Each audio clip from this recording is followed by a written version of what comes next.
Hi, this is Ones to Watch Chef's Choice. I'm Abby Kenna, and today I'm joined by Jessie Mazin. Hi. How you doing? I'm good. I'm so happy to be here. Good, I'm glad. I'm happy that you're here. Thank we were just talking about your piano tights. Oh, yes. I feel like Sarah Bareilles in 2012 is like keeling over. She said, oh, yeah. They're very twee. Yes. Yes. I think we should bring back twee. I agree with that. I'm waiting for the resurgence. Oh my God, I'm forgetting her name. Zooey Deschanel. Thank you. All I could come up with was Jess. Yes, from New Girl, which is my favorite show. And I was like, wait, hold on. Your name is Jess. I'm getting something wrong. No, you're right. You're right. Hell yeah. You're based in LA, but did you grow up here too? I grew up in a suburb of LA. Technically, it's in LA County. It's called La Cañada. It's yeah. near Pasadena. Okay, yeah. So, like, I tell people I'm from LA, but maybe people from actual LA would disagree. There's always an argument with people from LA. They've always got something to talk about. Yeah. That's beautiful though. So you just made a quick skip over to like LA proper. Yes. Now I live in Hollywood. Hell yeah. Like right in the center of in it the all. thick of it. Yeah. So quite a change beautiful. from La Cañada, but I like it better. Love. Yeah. Well, I'm so excited that we're gonna go through a little 3-course meal of your music. Me too. And to start, I would love to know, if listeners have never heard your music before, what would you say is the appetizer to you? Where should they start? I think they should start with The Precipice, which seems to be a fan favorite. Touch me slowly, the fingerprint, bring my soul to deliverance. I can feel you lingering now. It's also one of my favorites I've ever written. I think it's a good intro into my vulnerably honest lyrics, and then also a little alt We're a little dark baddie in there. sometimes. Yeah, we get a little dark. Yeah, I think that would be the best appetizer. It might get them full off the bat Whoa. because I think it's pretty good. Hell yeah. Thanks for sticking with my metaphor. Yes. That's an incredible song, and I think a perfect place to start. We get both sides of your spectrum of like, you get like the Lizzie McAlpine fans with the words, but also like the Julia Wolf fans with the sounds a little bit. Wow, I love being compared to those icons. I'm so honored. Of course. Tell me a little bit more about that song and like what it means to you. When did you write it and why? Yeah, I wrote that song a little over a year ago when I was in Boston, because I was going to Berklee College of Music. And then actually that song going viral is what led me to drop out. So hell yeah. Thank you, The Precipice. I wrote it with my friend Cole. He's the best. I miss him dearly. And yeah, we were just kind of just like goofing around. Like I wrote the verse and I was like, this is kind of dark. This is kind of Paramore. It was kind of different than what I was writing at the time. And then I brought it to him and he was like, this is amazing. Let's write it. And it's honestly like not from my personal experience. I mean, everyone has experienced wanting someone who maybe doesn't like you back. But we were kind of just like telling a story from the point of view of a character who's like desperate. Yeah. Which, okay, maybe I have been desperate before. But maybe. But yeah, we just like had fun kind of telling a story and building this world. And yeah, after we finished it, I think we were both like, oh, this is good. This is good. We had a feeling. And then, yeah, it makes me really happy that other people like it too.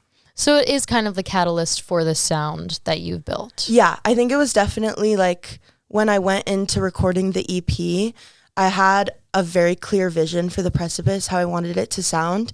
And then that kind of informed all the other songs and the production and the general mood and color of the EP. So yeah, I think it's like, it is the magnum opus of untitled.jpg. I also love that name very much. It just perfectly fits all of like the styles of videos you do. It's branding. Thank you. Yes, that was kind of the goal. Because honestly, I didn't think of a title. There was nothing that just jumped out to me.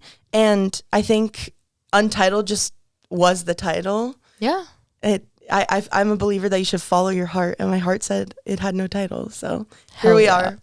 I mean, I think it kind of fits in a lot of ways that like the song went viral and then this thing opened up in front of you and here are the songs that came of it. And it's Untitled. Here you go. Yeah. Here are the songs. And I also was kind of like, oh, maybe the listeners can create their own title that means something to them and they can call it that. I love that. Yeah. That's very nice. I would love to know, as we're going deeper into Untitled, what do you feel like now that you've like sat with this world for a second, what do you feel like represents the EP to you? What is the main course? I think the main course is the man with money in his hands. I was hoping you would say that. Yes. Breathing poison through a swirly straw. Let the children think they're safe, then trade their souls for the law. And the law won't listen to anyone but the man with money in his hands.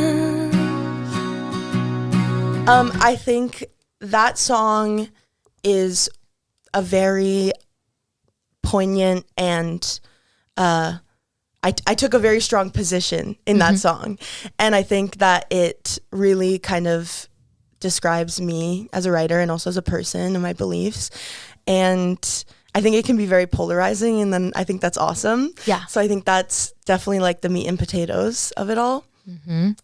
I feel like the lyrics are strategic in the way too, where you can kind of hear it protesting whatever you want it to be protesting. Yeah. In a lot of ways. Yeah. I think like that's also my favorite part of songwriting is like I can write a song with the most specific concept in mind, and then people can find something completely different in it, and I think that's awesome.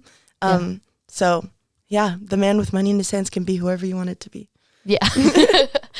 Well, I'm very curious, since the Precipice did really like kickstart everything for you, how did you then go about producing and writing the rest of the EP, and specifically The Man with Money in His Hands? Yeah, I actually had The Man with Money in His Hands. I wrote that in January of 2025. I love. So kind of before most of the songs on the EP were written. It was before I even knew I was going to make an EP.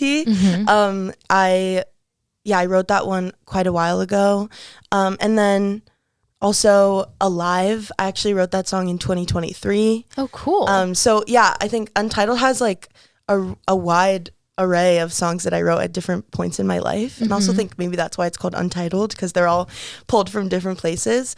And then, yeah, a few of them I just wrote in some sessions with some people. And it's actually Throw Me in the Water was the song that I wrote with Adam Melcher and Carlos de la Garza, who are the producers for the EP. And it was in that session we wrote that song, and then I left the session. I was like, I need to make the EP with these two. Perfect. Like, it just was this amazing synergy. And so I brought them a couple of songs, played them, and then they were like, oh, we need to do that one, we need to do that one. And so that's kind of how we picked what songs were on it. Okay, I love that. They like creative directed, executive produced. Yeah. I kind of like, I needed their narrowing down abilities, because I have so many songs, so yeah, they helped for sure. Did the songs always sort of sound the way that they ended up? Like even in like obviously like the voice memo demos, did they have that sort of like alty dark situation to them?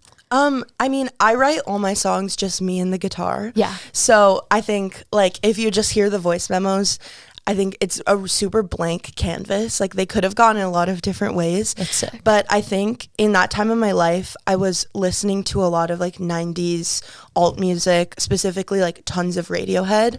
And I was just like, I need to scratch this itch of making this like alt, like dark kind of like partially electronic, but also like acoustic and like drums, and like I needed to scratch that itch. And I think Carlos and Adam were so good at understanding my vision. Yeah. Especially because like when I played the songs for them, it was just me and the acoustic, so it really could have gone so many ways. But I think that we all kind of unspokenly like understood the vibe. So yeah.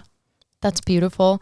I mean, you mentioned Radiohead, but were there any other like sonic North Stars that you were looking toward? Yeah, I think a lot of like Alanis Morissette, and like Phoebe Bridgers. I think Phoebe Bridgers I always look to more on like when I'm writing the song. Yeah. And then production wise, I mean, Carlos works a lot with Paramore.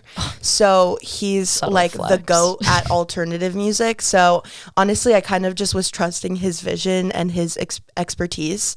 And And so I think there's definitely a little Paramore in it. And I love Paramore, so I was very pleased with that. Hell yeah. I'm always really curious when there's like a collection of songs from different eras. I do think that there ends up being like a through line thematically, even if it's not intended. Do you feel like there's a theme? Yeah, I think so. I feel like in general, even though some of the songs are like relationship focused and then some are more like introspective or societal, I think the general vibe is like there's a little bit of doom there. There's always just this kind of apocalyptic sense of, doom. Yeah. And in the songs that are more like relationship focused, there's that just kind of like introspective, like what's going on in the world, I'm scared. And that's also what I'm feeling all the time. So well, I think that definitely bled through. And just overall darkness, angst. Darkness. Yeah. Yeah, I do. I really love it. I think it's a different sound and tone than we hear a lot of now. It doesn't err on the side of self-deprecating, which I really love. I love being able to be sad but with a sense of dread, not a sense of self-hatred, because Thank you. Yeah, that's interesting. I've never thought about it like that, but yeah, it's more of like an external sadness that bleeds into internal, but it doesn't start from like, oh, I hate myself. Yeah, it's interesting that so much music feels like that, and obviously that's a very shared feeling, but like the societal dread and sadness is very real too. Yeah. So it's nice that we have that, I guess. Yeah. Hell yeah. Well, for a third course, I always love to know someone's personal favorite from their discography. I think my personal favorite is I Cut Out My Brain, which is the last track. I remember like when I wrote that song, I was like, wow, this is so cool. Yeah. Like I was like, I can't believe these words just came out of my head. And yeah, that song is kind of about, I wrote that song like after a session of doom scrolling. And I'm sure like the video that I ended off on or the post or something on Instagram, it was just, I think it was someone who was talking about how I know what it was. Nice. It was like an interview on the beach in like Miami at spring break. And it was some guy being like, what issue in the world do you care most about? And they were like, when I'm getting drunk next. And I was like sitting in my bed like, oh, okay, so like there are people dying. Yeah. And so I wrote I Cut Out My Brain kind of from the perspective of those people who just live really like privileged and like ignorant lives. Like they don't really care or care to know what's going on in the world. And it also kind of came from a place of jealousy where it's like, I wish I could just be at spring break and then not constantly have this like doom looming over me. Yeah. And so I think that song was just really cool and definitely one that I needed to write to process. It's very cool though to write something and then immediately after be like, I can't believe I just did that. It's like you blacked out and it just pours out of you. No, honestly, that's like my experience a lot of the time with songwriting, where I'll write something and then I don't know what it's about until the end. And then I'm like, oh, I didn't even know that I was feeling that way, or I didn't even know that this was a story that needed to be told. And yeah, so it's kind of like a special surprise at the end. Yeah. That is so harrowing though, to be a boy on the beach in Miami talking about getting drunk. Yeah. A very different life, but yeah, it just tells you like there are so many people in the world experiencing the world so differently, which is kind of scary, but kind of awesome. Yeah. Beautiful, but also horrifying. Yeah. At the same time. Well, I have a couple of fun questions that I would like to get to. Okay. I would love to know if your music were a candle, what would it smell like? And it can be gross and abstract. Okay. I think my music would smell like petrichor, like the smell of rain on concrete, but maybe with like, but it's like petrichor on like an apple field. Ooh. So there's like a little fall something or other in the rain. I think I love the rain. Yeah. It's where I shine and thrive. We don't get a lot of that around here. I know. But when it does happen, it makes it special. I know. I wish there were more like thunder, lightning. I love thunder so much. Yeah. Every time there's thunder, I'm like, oh my God. Like I try to film it, and then every time I try to film it, it doesn't happen. Goes away immediately. Yeah. But when I was in Boston, there was a lot of rain, a lot of thunder. So that was awesome. The humidity. Oh, but I hate the humidity and the wind. I don't miss that. Yeah. Not at all. I'd also love to know what your favorite sound is right now, but a life sound, not a music sound. Can you expand on that? An example would be like if you had a dog and like the sound of it like walking in the room with like the little collar jingling. That's actually very relevant to my life. Good. My dog, she has like tons of jingle jangles on her collar. I think I actually live across the street from an elementary school. Cute. And when I moved in, I was kind of worried about it, but it's actually such a beautiful experience to like wake up and hear children giggling. Yeah. It like reminds me to savor my youth and also like channel my inner child. So I think like, yeah, the giggling and screaming of children at recess has been my favorite sound, but it's summer now. So they're gone. But I think there's been some like camp activities. So I still hear the giggles. Love. Yeah. How are you channeling your youth and your inner child these days? I think I just love whimsy. Like me and my friends will just like, honestly, it's kind of embarrassing, but we sometimes channel the Gen Alpha meme culture. Good. And we'd be 6-7ing and, other things. And yeah, just like goofing around, and also like to be cringe is to be free. So I'm always trying to fight against the voice in my head that's like, oh, that's so cringe. Don't do that. Shame is Sorry, the that was enemy. like ASMR, that whisper. No, that's true. Believe me, we've had worse ASMR, more intentional ASMR. Yeah, but definitely just like the whimsy and the goofy. I love to be goofy. Everyone should try to 6-7 at least once in their life. Just got to 6-7 once in your life, or get excited when your phone battery is 67 and just like that little moment of That's actually so beautiful. To have the humor of a 12-year-old boy like is a really lovely thing. Yeah. I definitely, that's in me at all times. Good. I'd also love to know who your ones to watch are. So who are you listening to that we should? Maybe I'm kind of biased because these two are also my friends. We went to Berkeley together. Nice. But Ruby Plume and Anya True. Love. They rhyme, which is cute. They're both just like incredible songwriters, incredible storytellers, and just obviously amazing singers. And they just amaze me every time they send me a song or release a song. So I'm always trying to put people on Anya True and Ruby Plume. Okay, I've definitely seen Ruby Plume. I don't know Anya True though. Oh yeah, she just dropped a song called City Song. Oh my God. It's so good. Oh, I'm highly excited. recommend. It's on repeat. Well, before we go, we have to talk about the fact that you're going on tour with Indigo Girls. Oh, yes. Well, I already did. You did already? Yeah. Well, tell me everything about it. Oh, I mean, it was amazing. It was my first ever tour experience. Ever. Oh my God. That's like, how do you go past that? I don't know. It's like literally going to be in my Hall of Fame of life. They are, first of all, like the sweetest women ever. They were so welcoming and so supportive, and just also so interested in like what I had to say and That's lovely. like my music. And they're also legends, just like folk icons, queer icons, which is so important. And yeah, I just like brought one of my like best friends along, and we road tripped and followed them to the few cities we went to. And it was really also interesting, like playing my music for their audience, because their audience is very like Gen X, like gay women, which like period, like that's mother. Yeah.